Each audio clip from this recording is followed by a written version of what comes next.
Land of passes के नाम से जाना जाने वाला और हिमालय की गोद में बसा है केंद्र शासित प्रदेश लद्दाख। विराट संभावनाओं वाला लद्दाख पिछली सरकारों के भेदभाव के चलते विकास की दौड़ में कहीं पीछे छूट गया था। 2014 के बाद से ही प्रधानमंत्री नरेंद्र मोदी के नेतृत्व में इस क्षेत्र की ओर विशेष ध्यान देते हुए जम्मू और कश्मीर राज्य के समग्र विकास के लिए 80,068 करोड़ की लागत से 63 परियोजनाओं वाले प्रधानमंत्री विकास पैकेज 2015 की घोषणा की। इन 63 परियोजनाओं में से 21,441 करोड़ की 9 परियोजनाएं विशेष रूप से लद्दाख के लिए थी। इतने प्रयासों के बावजूद ये क्षेत्र विकास की राह में अभी भी पिछड़ रहा था। लेकिन समय बदला जब गृह मंत्री श्री अमित शाह ने प्रधानमंत्री नरेंद्र मोदी के नेतृत्व में धारा 370 समाप्त कर जम्मू और कश्मीर पुनर्गठन अधिनियम 2019 से लद्दाख को अलग केंद्र शासित प्रदेश का दर्जा दिलवाया और लद्दाख के नागरिकों के जीवन को एक नई दिशा देने का काम किया।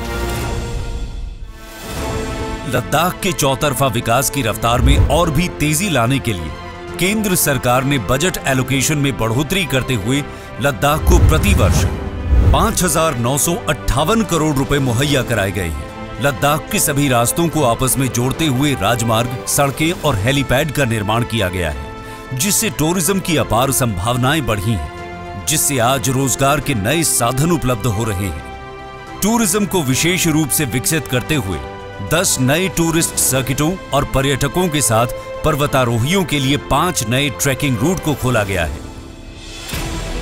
लद्दाख क्षेत्र भारत के आवश्यक ऊर्जा संसाधनों की पूर्ति करने में सक्षम होने के बावजूद यहां बिजली की बड़ी समस्या थी और इसीलिए विद्युत ट्रांसमिशन लाइनों को मंजूरी दी गई है, जिसमें ट्रांसमिशन लाइन, मिनी हाइड्रो परियोजना, सौर ऊर्जा परियोजना, पन बिजली परियोजना, भारत की सबसे बड़ी 7,500 मेगावाट क्षमता वाली सौर बिजली परियोजना शामिल है। स्मार्ट क्लासरूम स्थापित होने से स्कूलों की कायापलट हुई है।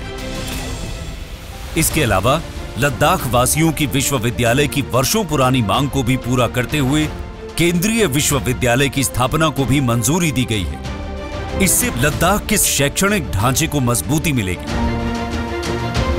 लद्दाख के लोगों की स्वास्थ्य की चिंता करते हुए स्वास्थ्य के क्षेत्र में नए कीर्तिमान रचे हैं, जिसमें कारगिल और लेह में न सिर्फ नए अस्पतालों का निर्माण हुआ, बल्कि बाल चिकित्सा आईसीयू, वयस्क आईसीयू वार्ड, ऑक्सीजन युक्त बिस्तरों की सुविधा भी उपलब्ध कराई गई है। लद्दाख के संपूर्ण विकास के लिए सिडको की स्थापना की गई है। साथ ही लेह में 1,000 मैट्रिक टन कोल्ड स्टोरेज का निर्माण और लद्दाख ग्रीन हाउस परियोजना की शुरुआत की गई है। गृह मंत्री श्री अमित शाह ने ऐतिहासिक पहल करते हुए लद्दाख क्षेत्र के लिए पहले विंटर ग्रेड डीजल बिक्री केंद्र का शुभारंभ किया, जिससे अत्यंत ठंड के मौसम में लोगों की समस्याओं का समाधान हुआ है।